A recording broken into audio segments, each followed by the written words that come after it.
Excellencies and distinguished speakers, on behalf of the Cosmos Foundation, I welcome you to today's webinar on Bangladesh-China relations prognosis for the future.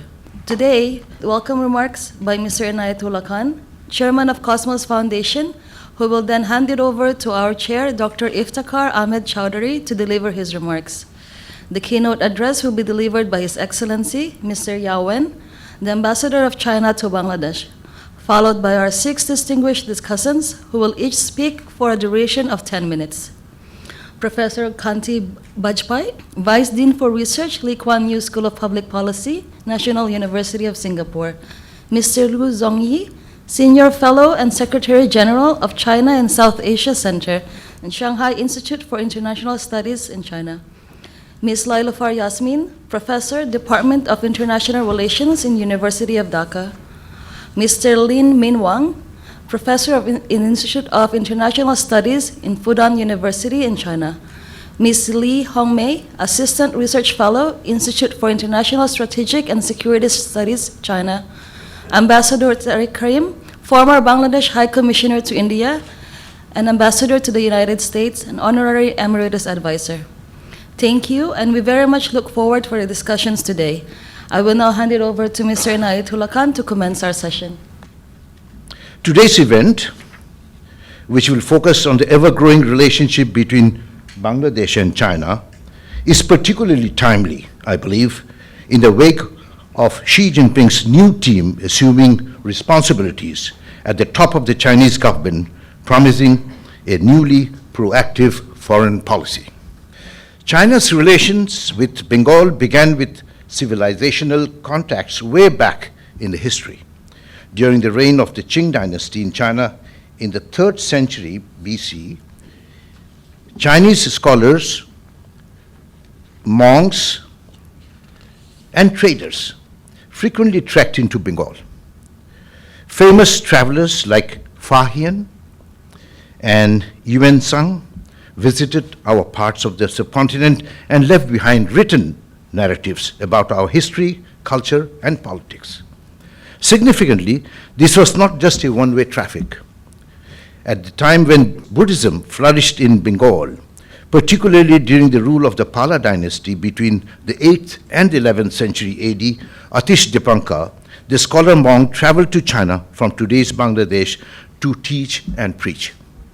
Bangladesh, or Manjala, as the Chinese historically refer to what is now Bangladesh, was a prominent location on both the two ancient Silk routes, maritime and overland, and acted as the inspiration for today's Belt and Road Initiative, President Xi's grand vision for a trade route connecting 3 continents that has been described as its Marshall Plan for the 21st century.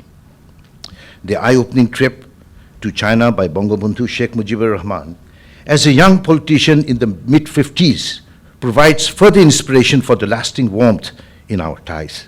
He visited China to attend a peace conference of the Asia-Pacific region in October 1952 as a young Bengali rising political star.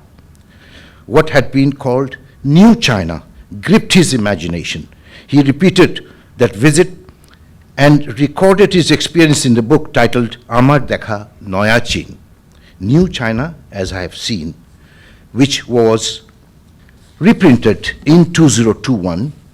Some present in this room will recollect the 2 visits to Dhaka in mid-1950s and early 1960s.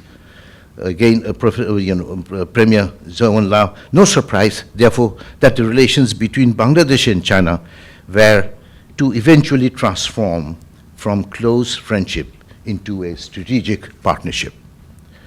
In a relatively short period of time, the ties received a major boost during the visit of our Prime Minister Sheikh Hasina to China in 2019. The watershed point of this transformation was President Xi Jinping's all-important visit to Bangladesh in 2016. This heralded the beginning of the strategic partnership.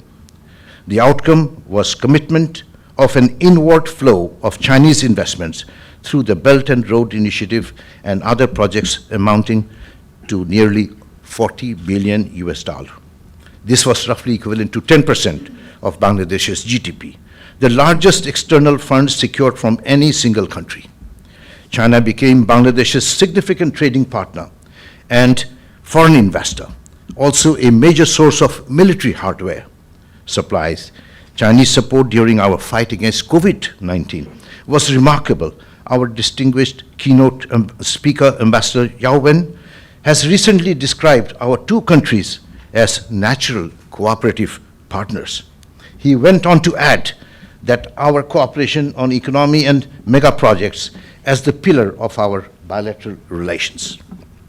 Since initiating market-based reforms in 1978, China has witnessed what the World Bank terms the fastest sustained expansion by a major economy in history that has seen more than 850 million people lifted out of poverty. Given all these things I've mentioned here, it's a great source of inspiration to Bangladeshis as we witness China's peaceful rise. We know from President Xi that Chinese people have a dream. So do we in Bangladesh as we strive to achieve middle-income status, of which we are on the cusp.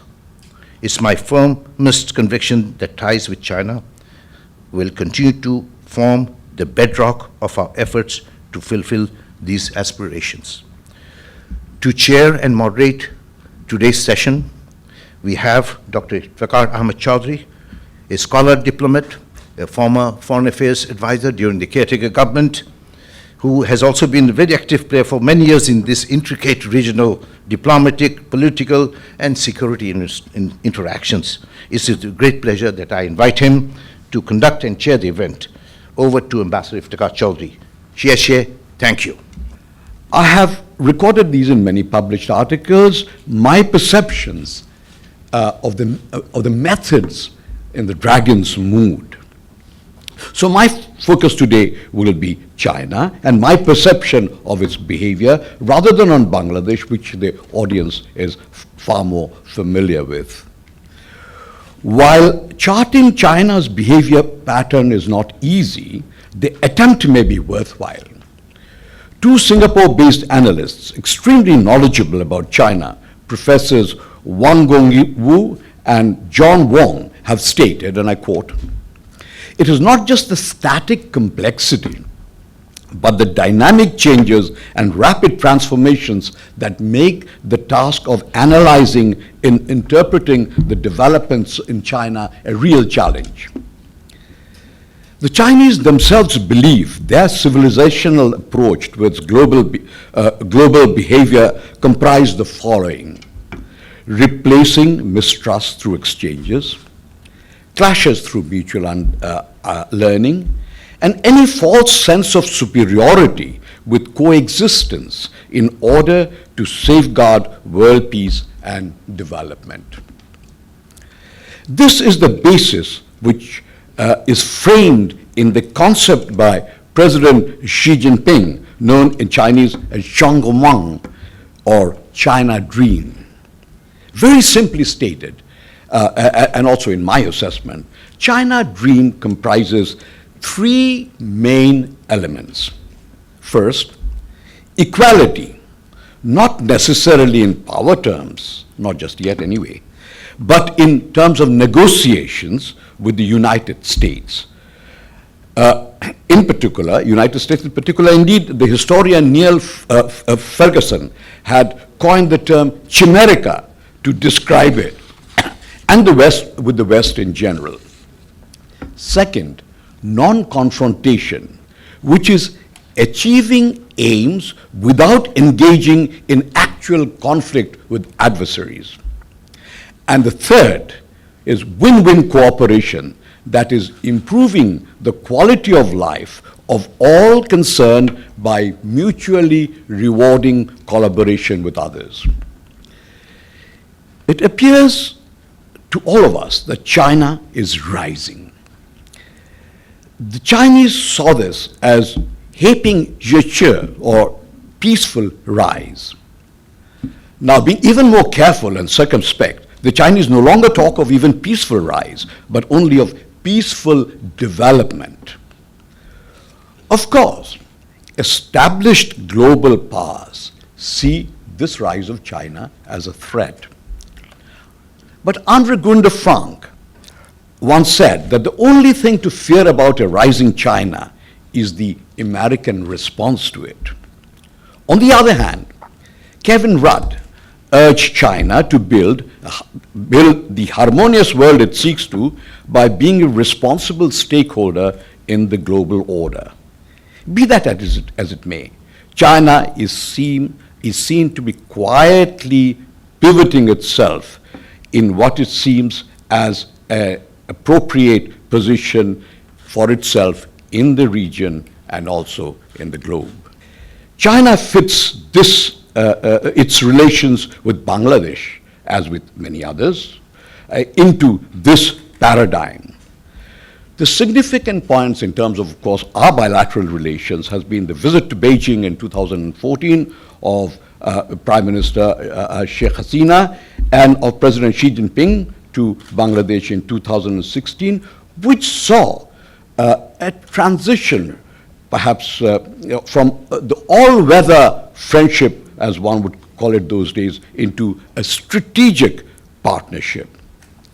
Bangladesh-China relations are therefore emerging as an equation in diplomatic calculations in Asia that will not fully show for itself tomorrow, nor the day after, but in the long run, in a continent where time for many is not of the essence.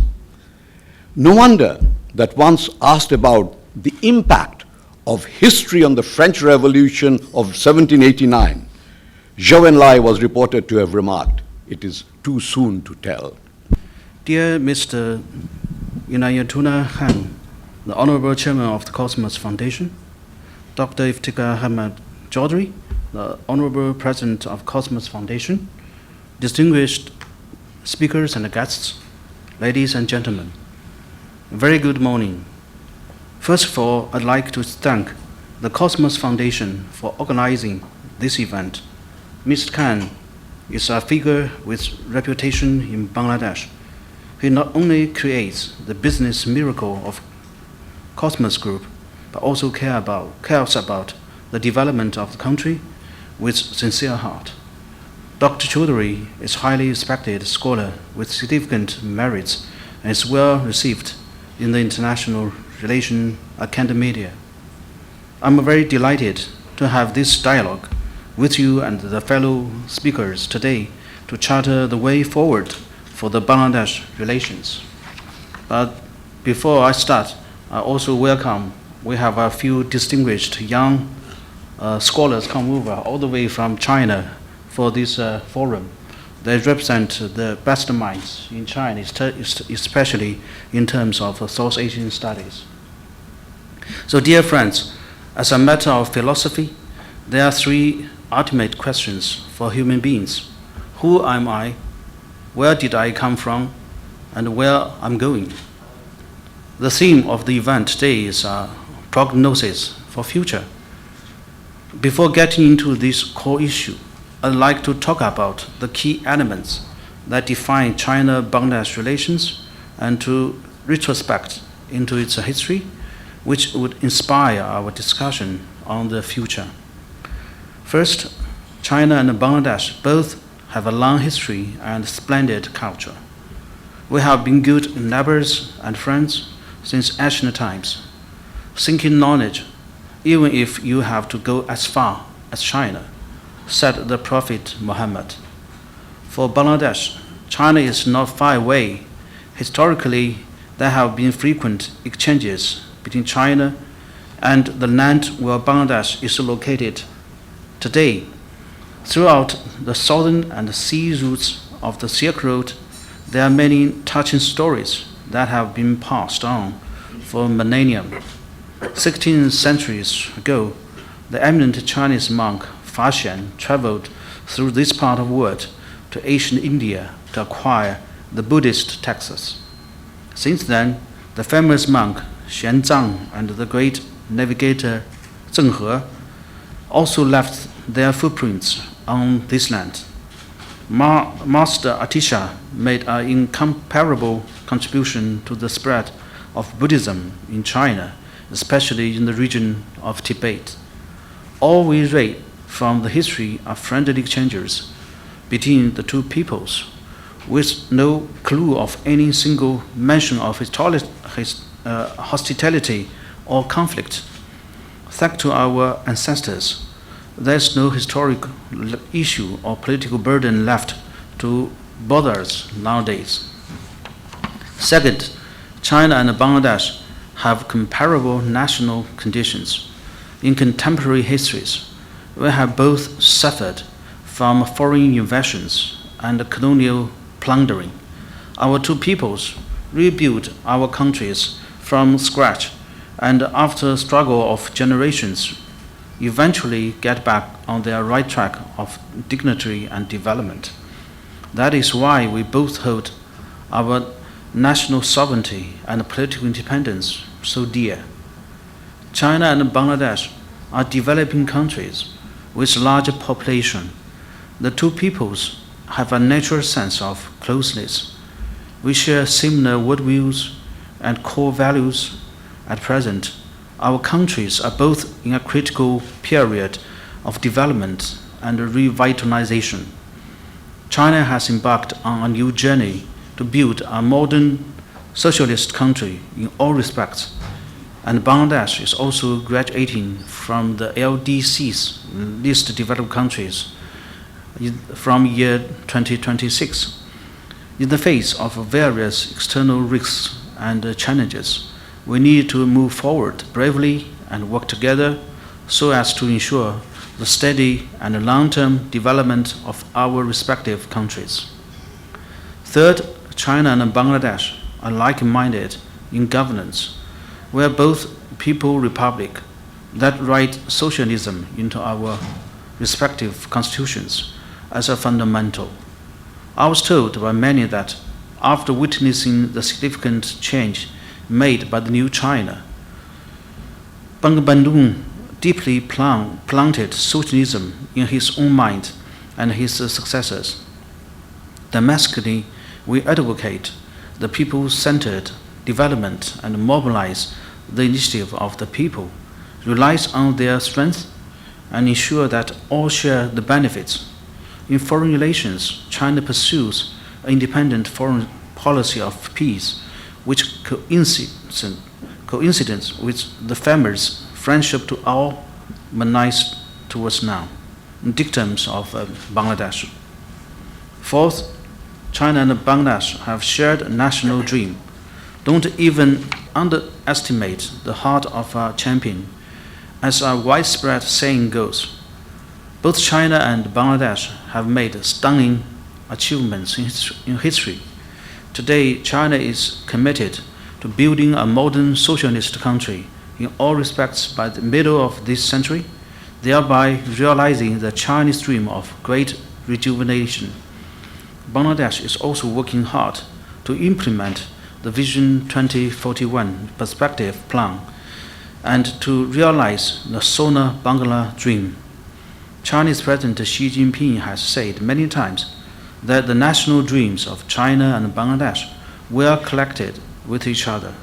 This is the profound resonance between two ancient civilizations. Dear friends, the close historical relations, comparable national conditions, like minds in governance, and well-collected national dreams are the four cornerstones that guarantee the stability of the mega structure of China-Bangladesh relations. Here are also four pillars that determine its height. First, the China-Bangladesh friendship was forged by the older generation of our country leaders and are deeply rooted in history and social consensus. During the 1950s and the 1960s, Chinese Premier Zhou Enlai visited Dhaka twice, and Bandung also visited China twice. Together, they planted the tree of friendship between our two peoples. Maulana Basani, comrade and mentor of Bandung, once wrote in his book that today China is the leader of the liberation struggle of the opposed people of Asia, Africa, and Latin America. China is the emancipation shrine of the just rising people of the three continents. And I went to visit that shrine. My pilgrimage did not fail. This is a perfect demonstration of the deep and sincere affections between our two peoples. Since the establishment of China-Bangladesh diplomatic relations 48 years ago, the two sides have always trusted, respected, supported, and helped each other, setting an example of friendly coexistence and win-win cooperation between countries. Second, the incumbent leaders have provided strong political guidance for China-Bangladesh relations. In the year 2016, Chinese President Xi Jinping paid a historical visit to Bangladesh, and together with the Honorable Prime Minister Sheikh Hasina, uplifted our bilateral relations to a strategic partnership of cooperation. 3 years later, the Honorable Prime Minister Sheikh Hasina in turn made a landmark visit to China. Even during the pandemic, when international travels was interrupted, the leaders of our two countries maintained close contact through video speeches and letters to each other.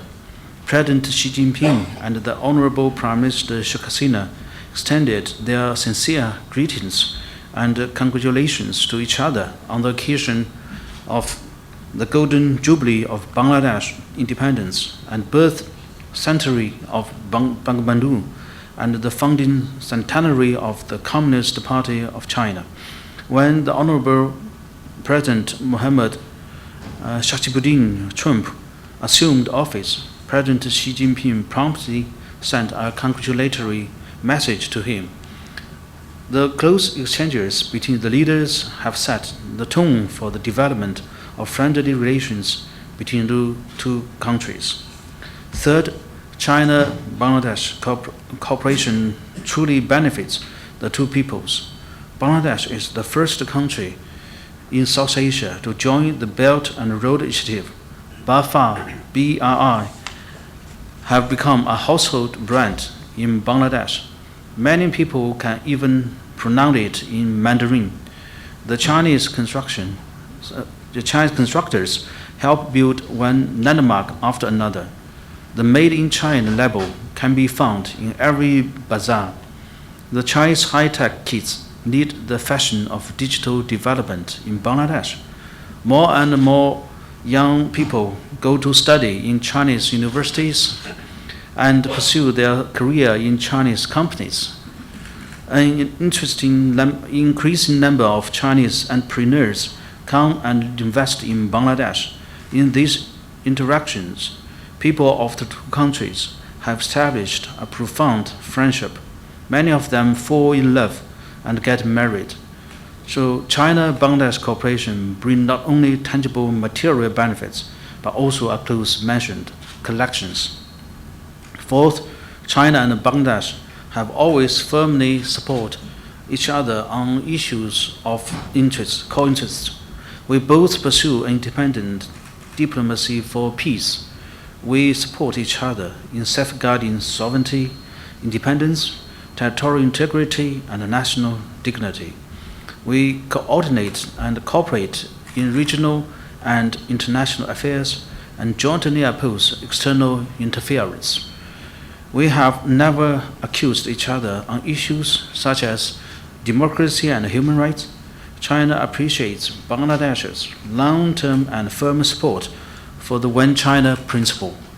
As a responsible major country and a friendly neighbor of both Bangladesh and Myanmar, China has been unswervingly mediating between the two countries to promote the repatriation of Rohingyas. A local friend once told me sincerely that many people provide lip services, but only China is actually doing practical things to proceed with the repatriation. Dear friends, under the leadership of Communist Party of China, the Chinese people are spare no effort to realize the Chinese dream of great rejuvenation. On the occasion of the founding centenary of the CPC, China declared to have successfully achieved its first centennial goal of building a moderately prosperous society in all respects. Now we have embarked on a new journey towards the second centennial goal of building an all-round modern socialist country. It is at the core of the Chinese dream to make the Chinese country strong and prosperous, the Chinese nation rejuvenated, and the Chinese people happy and fulfilled. China has successfully explored a modernization path with Chinese characteristics, breaking the myth of modernization equals westernization. It creates a new form of human civilization and inspires countries all over the world, especially the developing countries. As a major country, always bearing in mind the future and destiny of mankind, China, while pursuing its own modernization, also assumes the responsibility to contribute to the world. A decade ago, President Xi Jinping put forward the vision of building a human community with shared future. Over the past 10 years, the concept has become translated into action, and the vision is being realized step by step.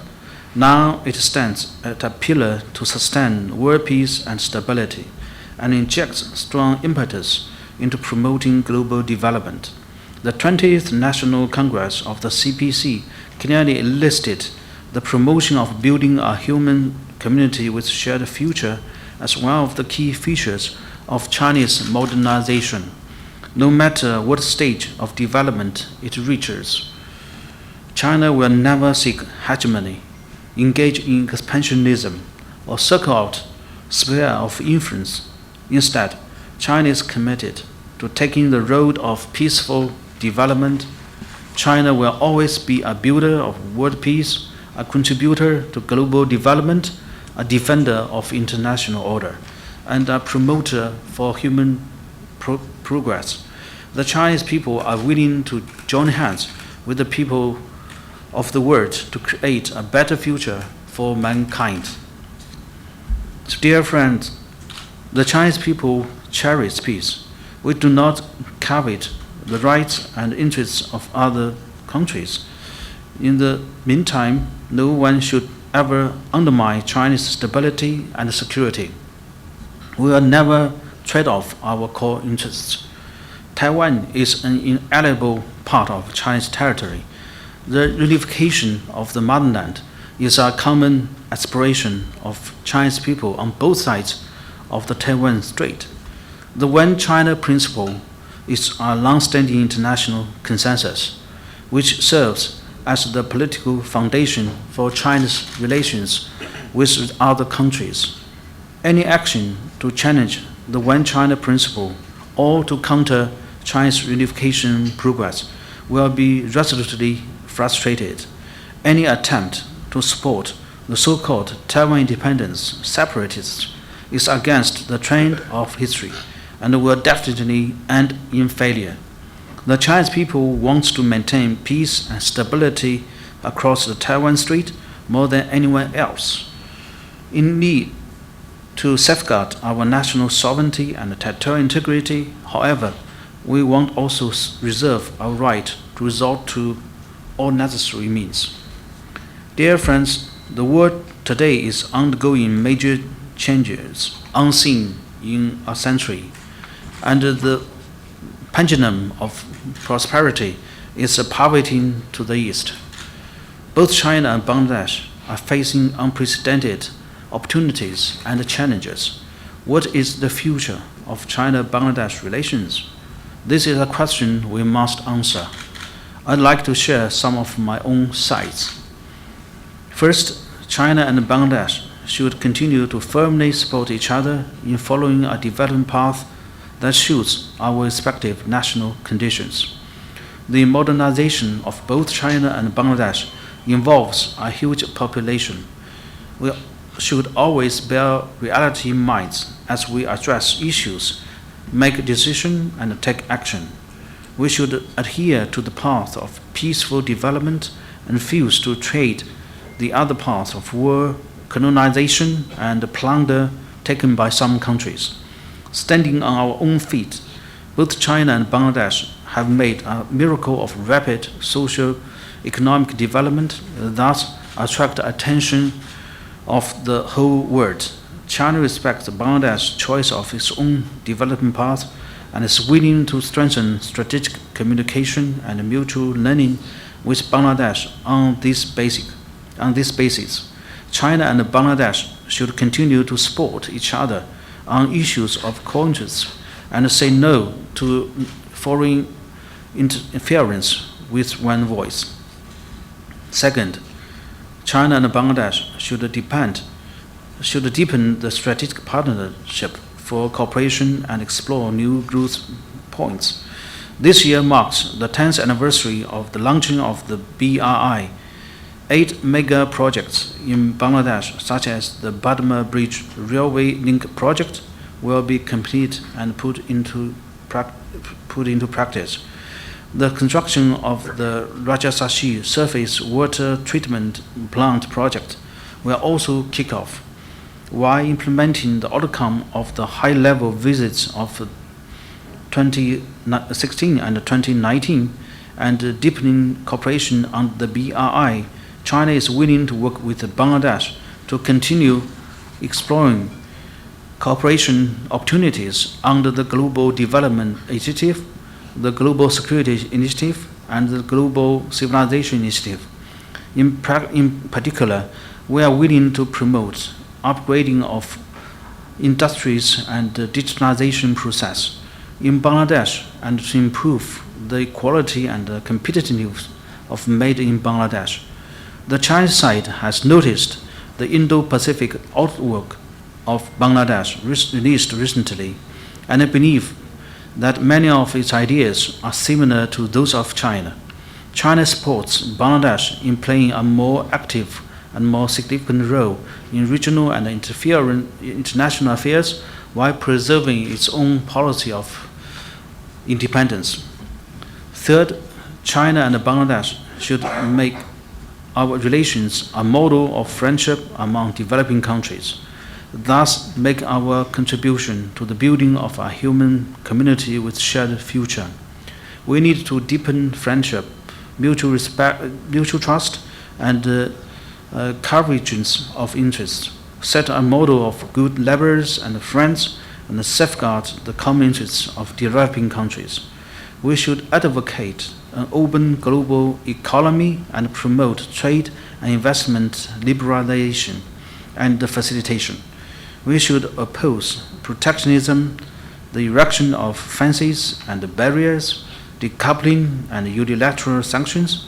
We must uphold the international system with the United Nations at its core. The international order based on international law and the basic norms governing international relations based on the purpose and principles of United Nations Charter. We should defend the true multilateralism, promote greater democracy in international relations, and work toward to make global governance fairer and more equitable. Dear friends, today we stand on the shoulders of our predecessors and take on the responsibility of carrying forward the China-Bangladesh relationship. In 2 years, we will celebrate the 50th anniversary of diplomatic relations between China and Bangladesh. China is willing to take this opportunity to work with Bangladesh friends from all walks to push our bilateral relations to a new level and usher in a new era of friend cooperation. Thank you. Bangladesh position in the Islamic world, in the Muslim world. And China has a significant Muslim population, and most recently we've seen China play a role in mediating between Saudi Arabia and Iran.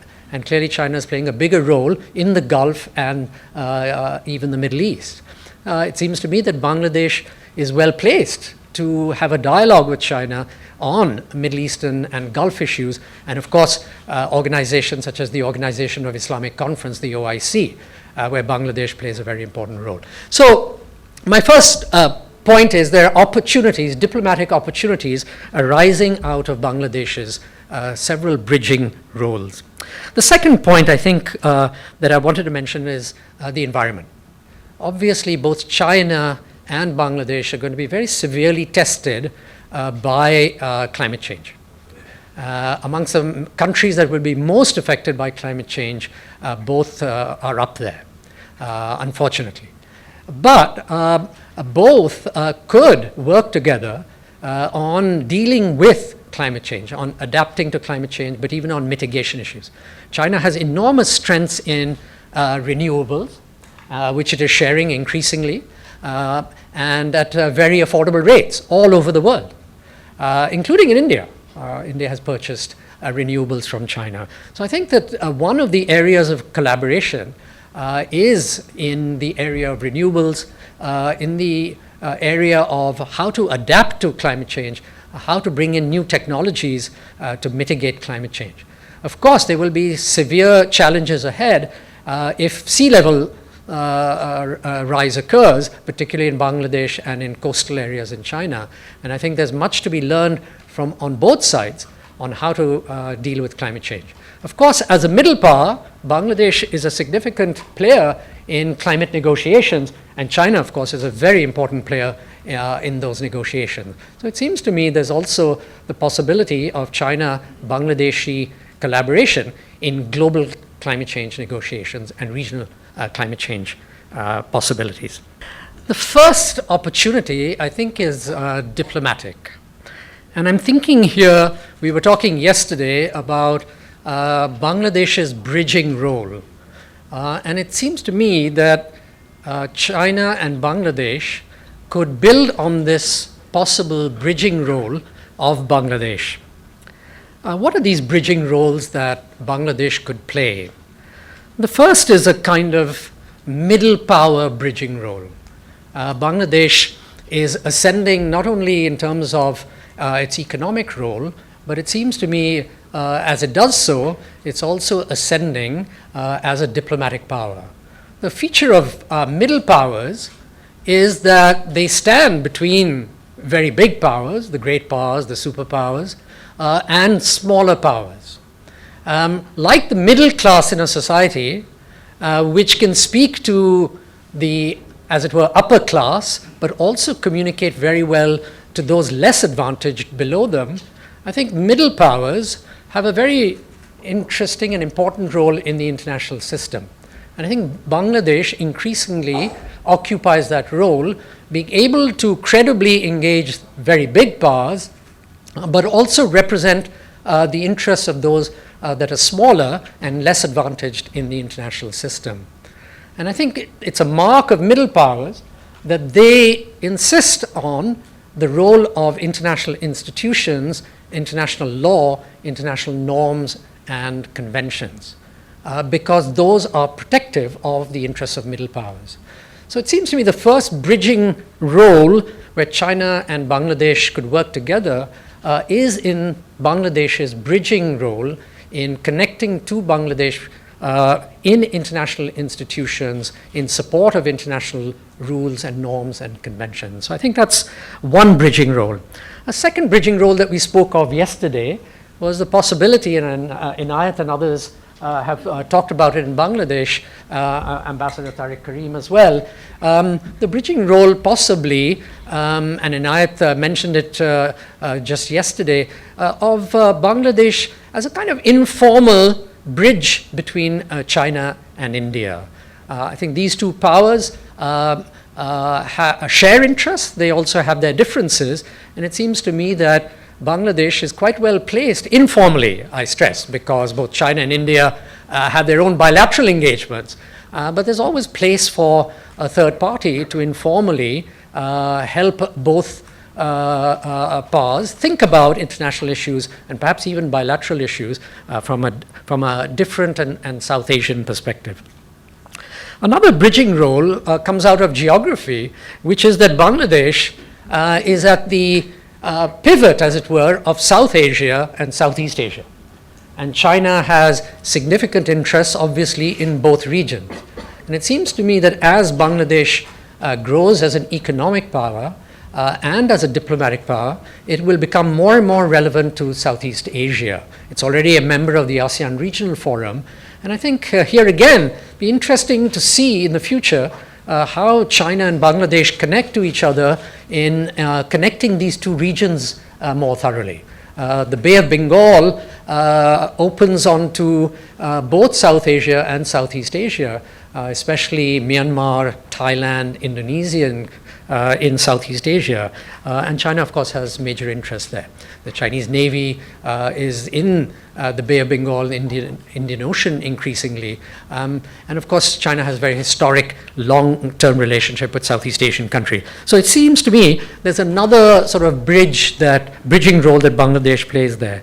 The ambassador mentioned Myanmar and the Rohingya problem. And of course, I think a China-Bangladesh discussion on how that problem can be resolved, that's another kind of bridging role, it seems to me, the last bridging role I thought I would mention is, of course, China and Bangladesh have a very rich and important role in peacekeeping. China is now amongst the 5 permanent members of the Security Council, I think the largest contributor to peacekeeping funding. And it is also sending out contingents of peacekeepers, the blue helmets. Bangladesh today is probably sending out more peacekeeping blue helmet elements than any other country in the world. So there's a lot to share and to collaborate on, particularly it seems to me in Africa, where a number of the missions, peacekeeping missions occur.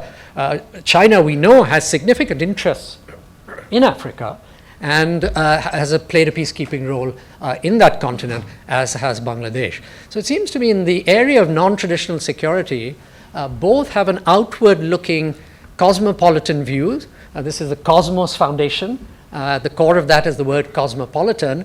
And I think that outlook is one that could translate into more active collaboration between China and Bangladesh in peacekeeping. And with those 3 points, I will now yield the floor to other panel members. Thank you so much for giving me this opportunity. Most of the developed countries are concerned about being pressured by the United States to take sides and join the U.S. Indo-Pacific strategy.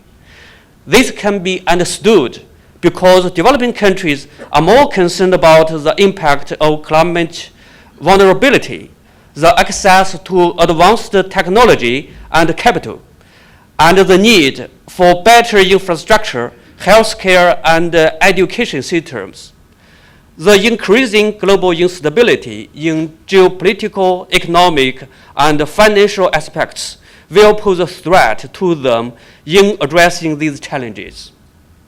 They have already experienced it firsthand because the radical economic sanction imposed by Western countries on Russia have had a strong impact on the developing countries, including Bangladesh and other South Asian countries, which are unrelated to the Ukraine crisis, especially in terms of energy, fertilizer, and food prices, as we know.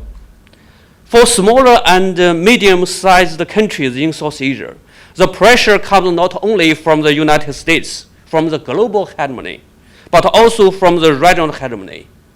India is deeply concerned about China's economic cooperation with South Asian and Indian Ocean countries. India used to oppose security cooperation between its smaller neighbors and the United States, but now sees this cooperation as a valuable means of confronting China. India and the United States have formed a strategic synergy relationship targeting China under the Indo-Pacific strategy and the Indo-Pacific economic framework. India assists the United States in strengthening strategic and defense cooperation with key countries in the region. And in the past 2 years, due to the impact of the fluctuation of the Fed monetary policy, the COVID-19, the Russian-Ukraine conflict, and the impact of some domestic economic policy mistakes and party struggles, some South Asian countries have been facing the challenge of debt crisis. India and the United States view the crisis as a unique opportunity to strengthen their regional leadership and regain influence in the region. India hopes to use this opportunity to consolidate its harmonic position in South Asia and the Indian Ocean and establish an exclusive economic and trade zone centered around it. China dislikes the term Indo-Pacific because it is a geopolitical design aimed at China from its source around 2006. And its security implications are obvious. But in today's world, where the United States has a clear advantage in discourse, we also have to face the increasing use of the term by more and more countries and carefully study what these countries refer to when they use this word, this term. As the once largest developing country, China has first-hand experience of the concerns of the developing countries. Therefore, Chinese leaders have proposed the Global Development Initiative, Global Security Initiative, and Global Civilization Initiative. China hopes to work together with developing countries for an open, inclusive, clean, and beautiful world that enjoys lasting peace, universal security, and common prosperity. The Bengal region was once one of the most prosperous regions in South Asia in history and even in the world. Bangladesh now is exploring its own path of modernization to achieve Vision 2021 to 2041.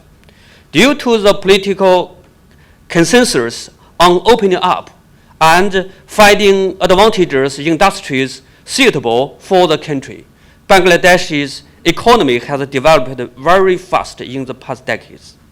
Bangladesh is an important direction for the outward shift of China's industrial and supply chains.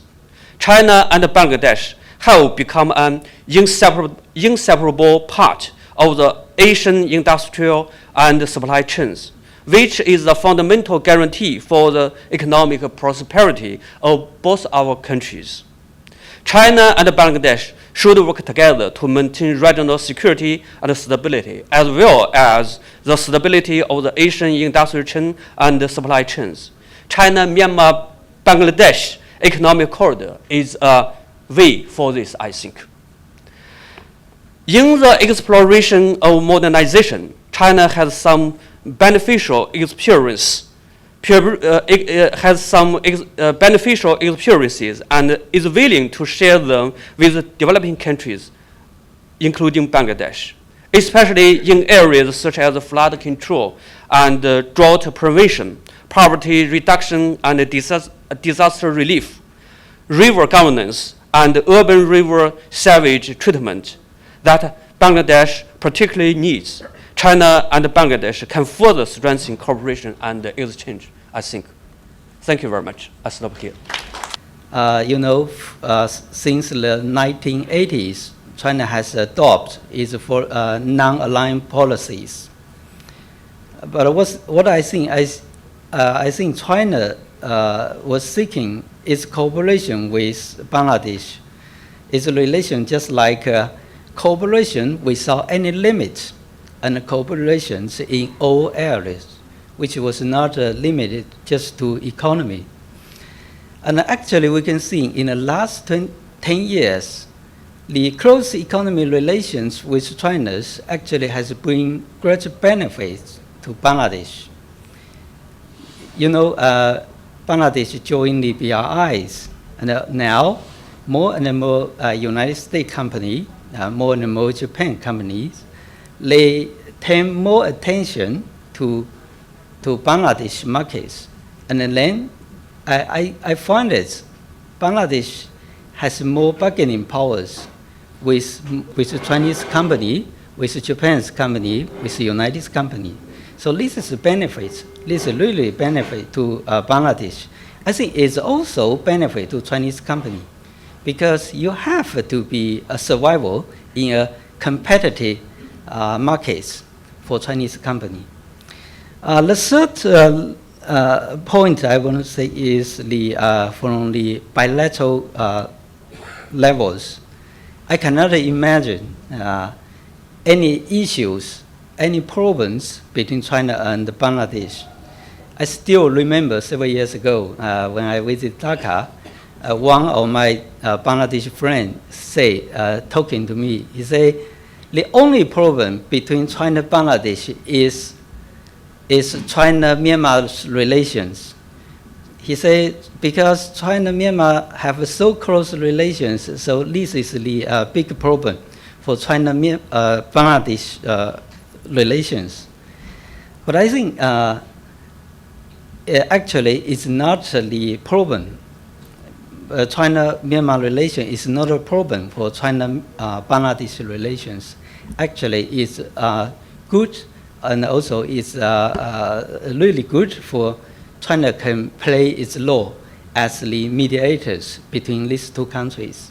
So you can see how China has been successfully to bring Iran and Saudi Arabia, and also China now currently trying to play a positive role between Ukraine and the Russians, and I think China will be a success in the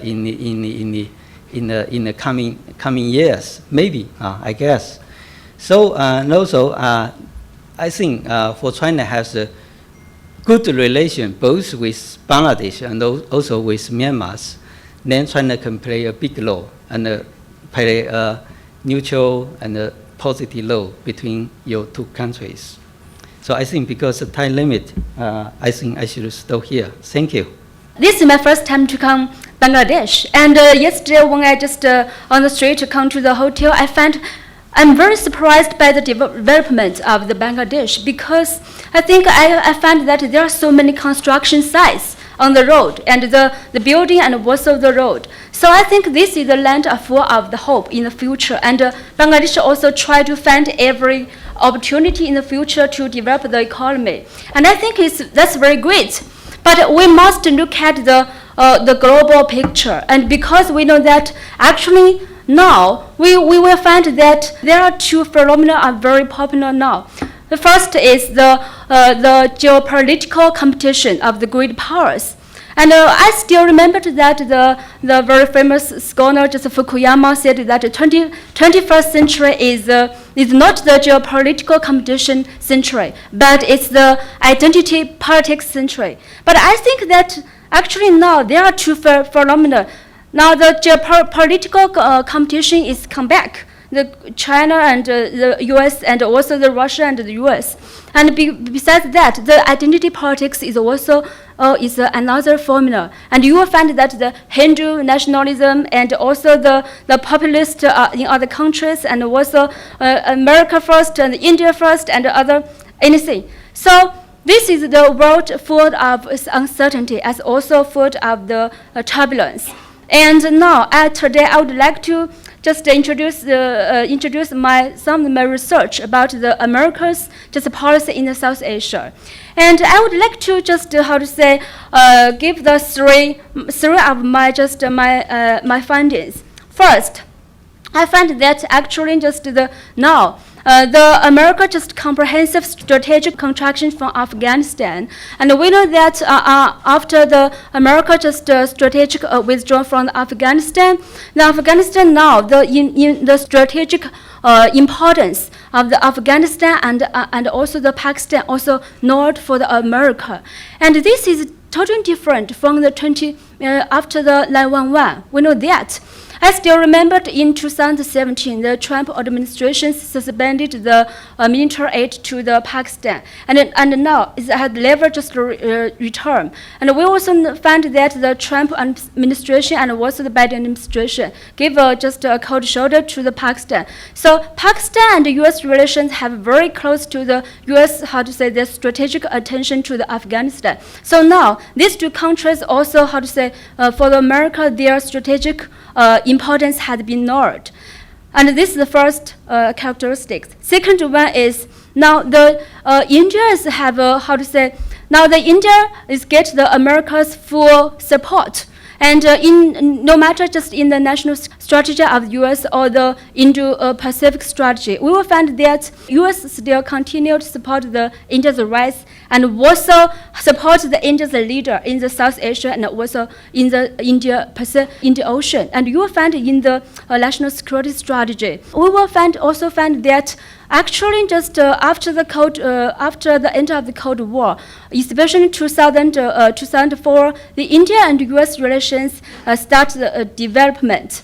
And after the last just 20 years, it developed very quickly. And no matter just in the bilateral relations, also just in the multilateral relations. And we know that the actually U.S. and India relations, the defense cooperation is the cornerstone of the two countries. But now their cooperation, cover every fields, no matter the economy and space and cybersecurity and also other just emerging technology.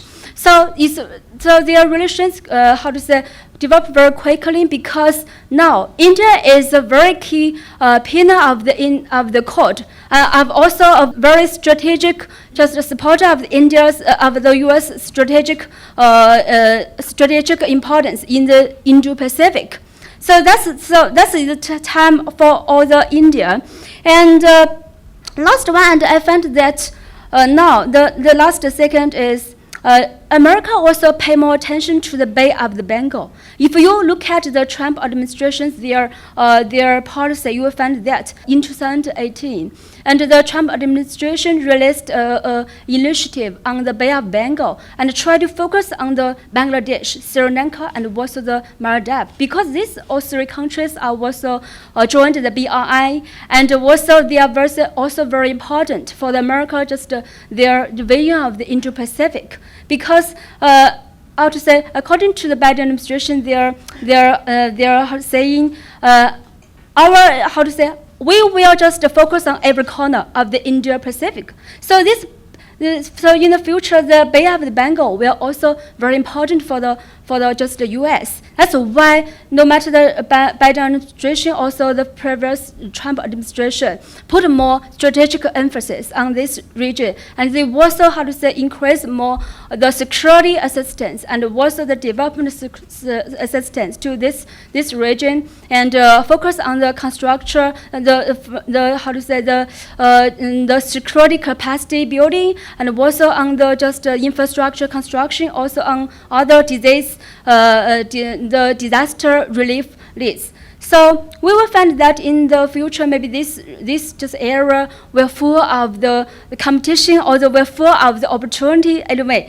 But now, what's for the choice for the Bangladesh? We know I just told the Bangladesh now is also full of the opportunity for development, and also try to the effort to try to develop the country. And I still remember last year the foreign secretary of the Bangladesh, the Mr. Masud Momen, he put forward that there are 5 priorities of the Bangladesh's their foreign policy. And the first one is Bangladesh located in a very restrictive regional context. So have to just balance their policies.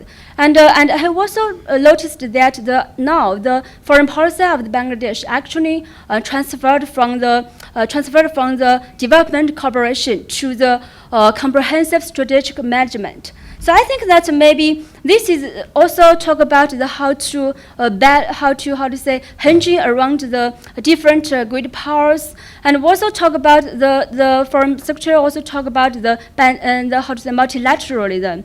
And so I think that for the choice, the better choice, we know that for the small country, the choice have the balancing strategy and or the Baiwangin strategy or the hinging strategy or the bridging strategy maybe. So I agree with just Professor Candy. They talk about the bridging. Bridging is try to manage, engage with everyone, but try to be a provider of the stability. And China was also a real just a peacekeeper.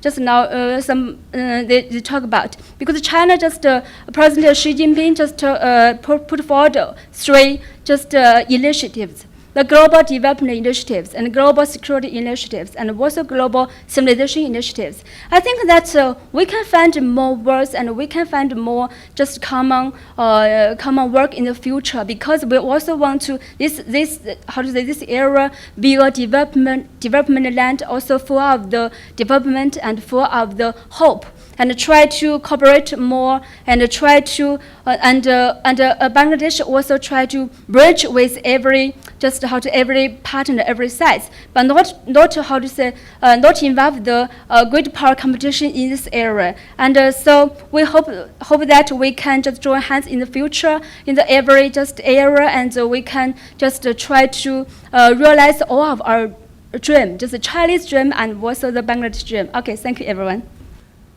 For us, our immediate geography is that we are part of the historical, civilizational Indian subcontinent, but we also have, at one stage of separation from us, the rising superpower that is China. These are two things which we cannot ignore. We cannot ignore our geography, we cannot ignore our history.